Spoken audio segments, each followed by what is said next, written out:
So what is a fake rule, and why do we want to break it? A fake rule is a rule that we all follow, but it may not be the best way to live your life, and it might not be the best way to work with others. So break it. Here at the Stupski Foundation, where we're spending down, we've found that the most effective way to do it is to break the fake rules of philanthropy.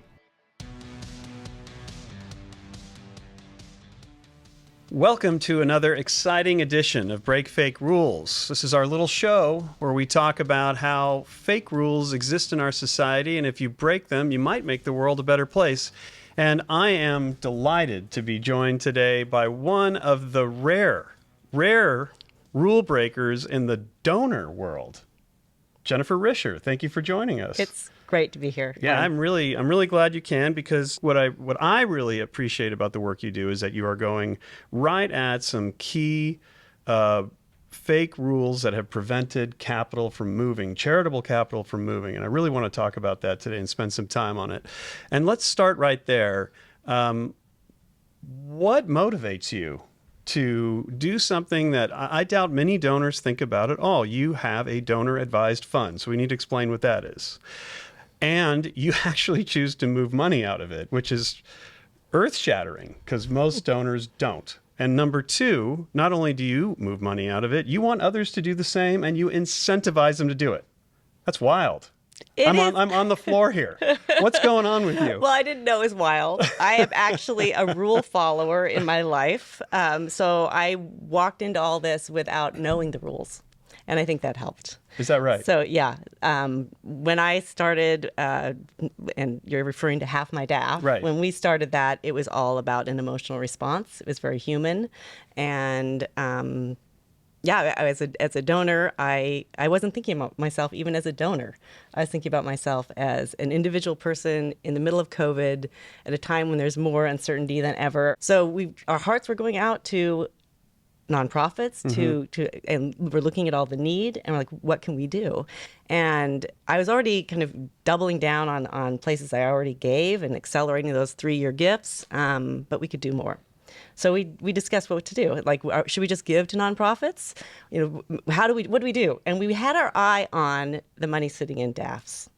Okay, so let me stop you right there. And okay. What does DAF stand for? What is it? What is it? It's a donor-advised fund. Mm-hmm. It's a charitable vehicle that allows people to give more easily and help organizing their giving, because they can put money into one of these vehicles, a DAF, and they get their tax break up front. So you get your tax break, your money's sitting there, it's charitable dollars sitting in your DAF, and then you can give it out over time. And people have said, it's like a charitable checking account. You can just write checks from this account. It's a great idea, and it does make giving easier. But what's happening is that people are not taking that next step. They get their tax break, and then they're not moving the money through. And so when we were looking at the money sitting in DAFs in 2020, it was $120 billion. Whoa. The DAF sponsor, the person who's holding these DAFs, is essentially considered a charity. So where am I giving that my money when I give to a DAF? I'm giving to a struggling organization like Vanguard. Exactly. Or Fidelity Mutual. Exactly. Yeah. Or Schwab. Some of these larger organizations. Yeah. Or to a community foundation. Right.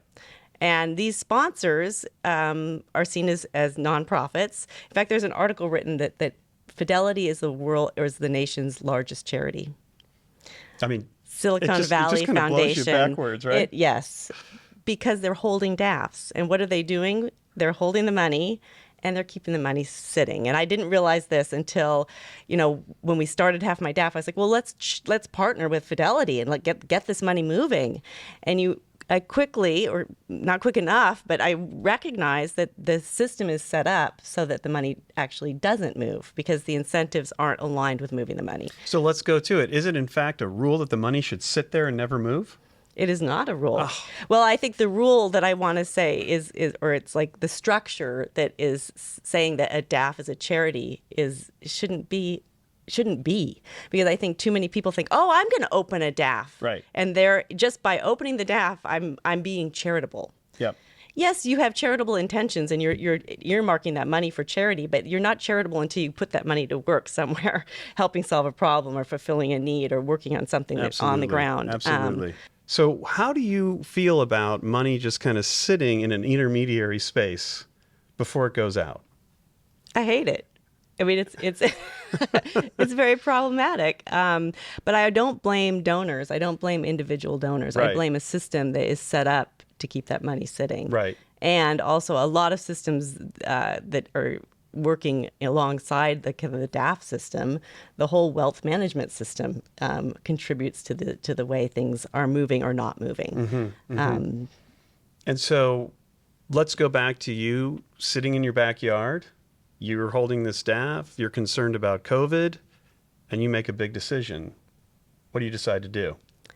Well, we come up with the idea of, we can give, but we can also inspire others to do the same. And so that would amplify the giving. So we came up with the idea of addressing DAFs and addressing DAF donors and inspiring them to give and to give now.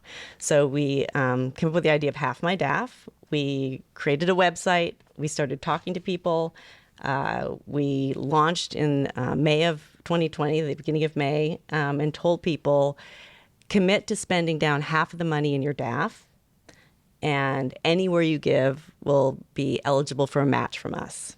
We put up $1 million of our own money in the form of matching grants. Wow. We said, give wherever you want. We wanted to inspire that movement. And this is where I really kind of entered philanthropy. I didn't even know that kind of this philanthropy ecosystem existed. That's surprising because it was such a sophisticated move. Well, that's what really surprised me. I was like, wait a second, why are we in the Washington Post and in Bloomberg and are we the most creative things going on in philanthropy? This is a problem. This is a real problem. And as I kind of learned more about how the whole system works, and we ran a webinar for community foundations to help them kind of move their donors and tell their donors about the opportunity for matches.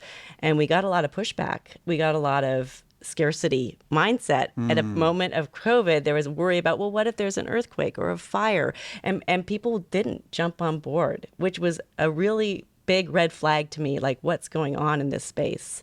We talked to people at Fidelity and at Schwab and at Vanguard. They all loved the idea, but none of them promoted it. No one promoted the idea. No.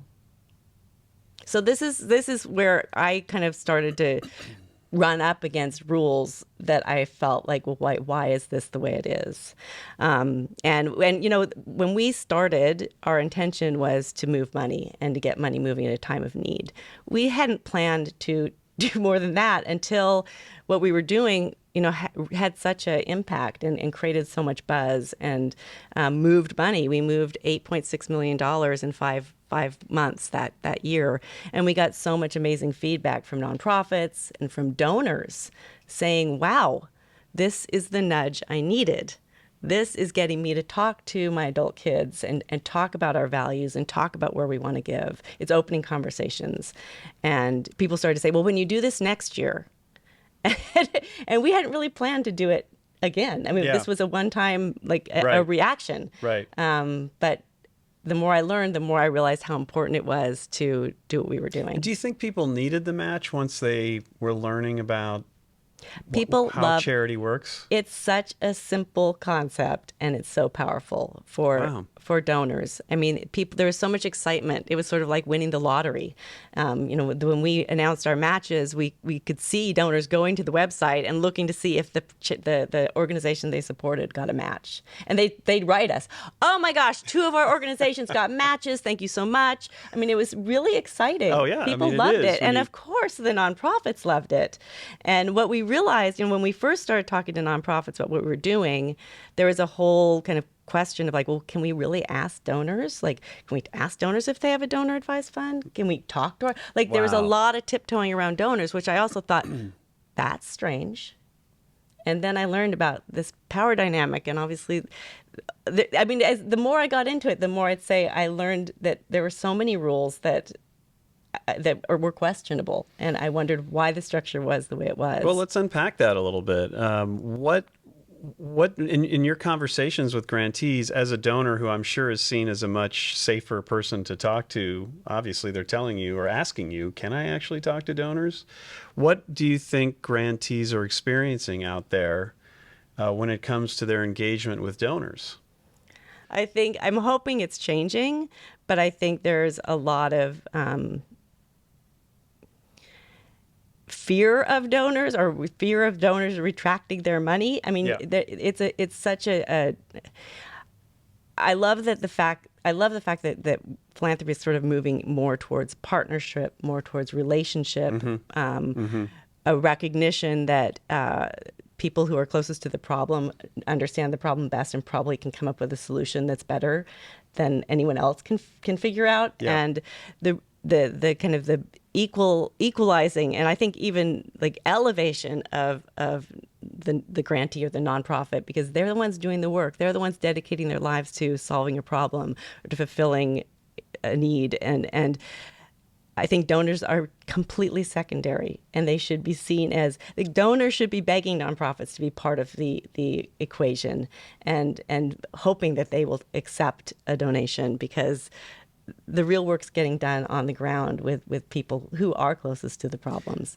That's amazing. I mean, that would require, and I hope it happens, and I hope this conversation gets around enough that it will happen, of a mindset shift that is so necessary here, don't you think? It is completely necessary. And I think I since I entered the world of philanthropy, I mean, first of all, that in and of itself is a fake rule, because it's so often from a donor's perspective seen as, my philanthropy, some sort of carve out of my money, Yeah. a small portion of my time, or something that I have to do.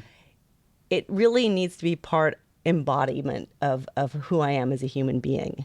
And so the rule of like my philanthropy, like 2% of my brain power, or it's separate from my family, my work, my vacation time, Right. what I care about, my values. It's like, no, all of that needs to be part of it needs to be so much more human.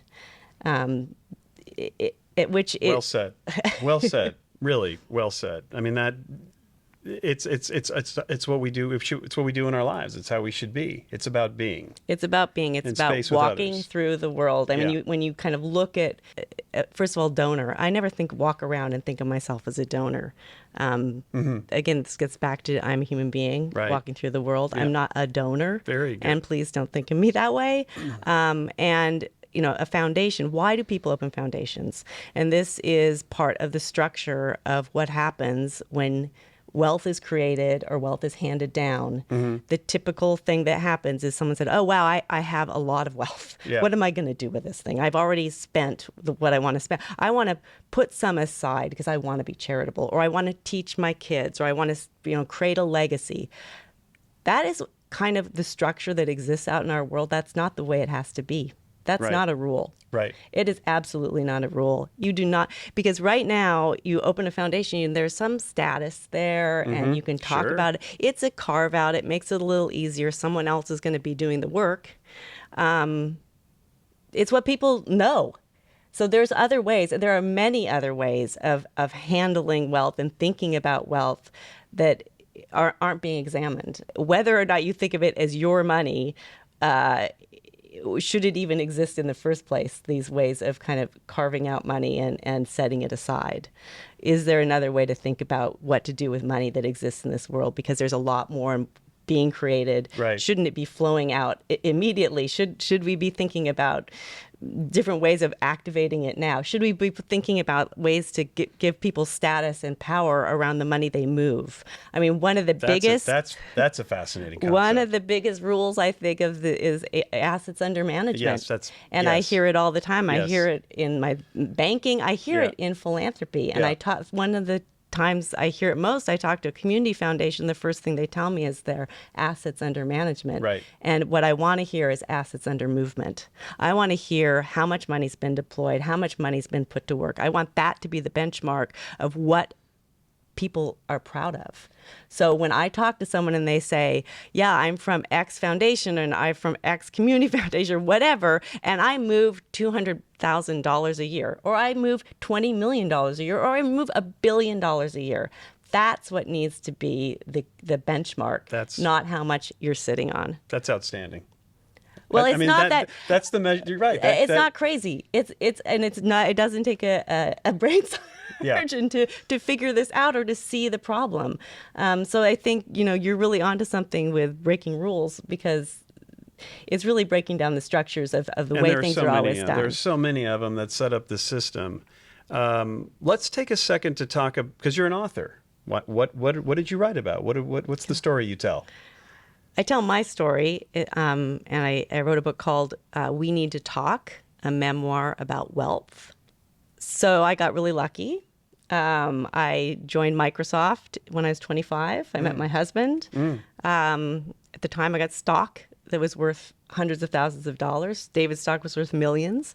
When we were 6 years after we met, we were married. We were about to have our first child, and David decided he wanted to take a job we were both still working at Microsoft at the time, but he's always been very interested in books and technology, and he found this small startup that was selling books on the internet, and so he joined Amazon as the 37th employee.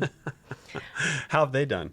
They've done okay. Okay, all right. And crazy. So we're in our early 30s, and suddenly we have all this money, and that is a whole thing. I mean, it's like, of course, amazing. I'm incredibly fortunate, but it's also complex and emotionally challenging. And I was like, okay, what are other people doing? And are other people struggling with the things that I'm thinking about? Like, how am I going to keep from spoiling my kids? And why are my parents looking at me differently? Are friends looking at me differently? How do I think about philanthropy? How do I think about my brother's resentment? And I just want to keep this hidden. And this is so I looked around for books. There were no books. There was the Millionaire Next Door, which was, I gravitated towards that, but there weren't enough human stories about what people were doing. I wanted to hear from peers. So I actually ended up writing the book that I needed and wanted to read. Because my story's very rare, it is completely not unique, and I've found that it's really found an audience. There is a group of people out there that have been incredibly fortunate, and I've gotten so much positive feedback from this audience saying, thank you so much. Thank you for acknowledging and validating what I'm feeling. Were you in my head? I feel exactly the same way things you feel. So now, I really feel like it's important here's a rule that exists. Don't talk about money. Yeah. Don't talk about having a lot of money. Yeah. That shouldn't exist, because when you don't talk about something, when you keep it in the dark, when you hide it, what happens with things that are hidden and in the dark? That creates shame, and it creates a whole sense of, this is bad, which then it just doesn't allow you to address the reality. It's kind of like a self-silencing. You're cutting off a whole bunch of conversations that you could be helping that probably would be helpful to yourself and helpful to others. Exactly. It's exhausting. It's not fruitful for you or for anyone around you. So I'm really hoping to help move people out of shame and guilt and silence, because that's not serving them and it's not serving our communities. And so I'm sharing my story as a way to kind of explore that and help other people explore it, and help people kind of look at themselves, connect with their families. Within families, people aren't talking about money. So it's really important as a first step in using your money with meaning and with purpose. Your perspective, your thoughts, your actions are so unique. And HalfMyDAF is basically a spend down strategy in many ways. Yep. And the argument against a spend down strategy is, don't give today because you need to be able to help tomorrow. As you were talking, I'm thinking that philanthropy is getting in the way of itself. Because donors aren't thinking that way. Donors are people, remember? So when a donor is reacting, it's usually an emotional reaction. Right. They usually give to someone they know, or a cause that they care about that touches their heart. And so the way philanthropy looks at, quote, these donors is really not helping philanthropy. Because if you approach people as people, who have values, who have priorities in their lives, and get to know them, and tell them we need money, or Yeah. we need, your help, and we need your partnership. Right. People want community too. I mean, what drives happiness? It's our connections with other people and a sense of purpose. And so if you offer donors those things, they are going to step in. To me, it feels like all the structures created in the philanthropic space, these foundations with a lot of people and with a lot of administration and with a lot of strategy and a lot of thought. It's like, well, actually, if you've gone out on the street and talked to a person and said, we need some help, can you be part of this solution with us in community? You'll have people flocking to you. I would love to close on that point. However, we really like to ask the final question, which is, what's the one fake rule we have not talked about today that you think we need to address and break? Well, I'm totally leaning into the whole fake rule idea, and I think it's I think there's a lot. When you say what one rule, I think it's like, again, looking at details in a system that really needs an overhaul. So I could point to so many, and so I think it's like really stepping way back and. I guess the one, since I am representing individual donors, it's like, okay, don't think of me as a donor. Think of me as a human being, as someone who has specific values, priorities. Approach me as a partner, as someone who can help, who can support, who can be, in relationship with you in solving a problem. This has been a truly inspiring and really interesting conversation. And I think it is in most part due to the fact that you are willing to go into conversations that, I'm going to use the word, I'm sorry, donors typically don't want to get into. And I know our audience really benefits from that. So thank you for coming on to Break Fake Rules. Thank you. And that is a wrap for another exciting edition of our little show, Break Fake Rules. Stay tuned. We still have another one left for you.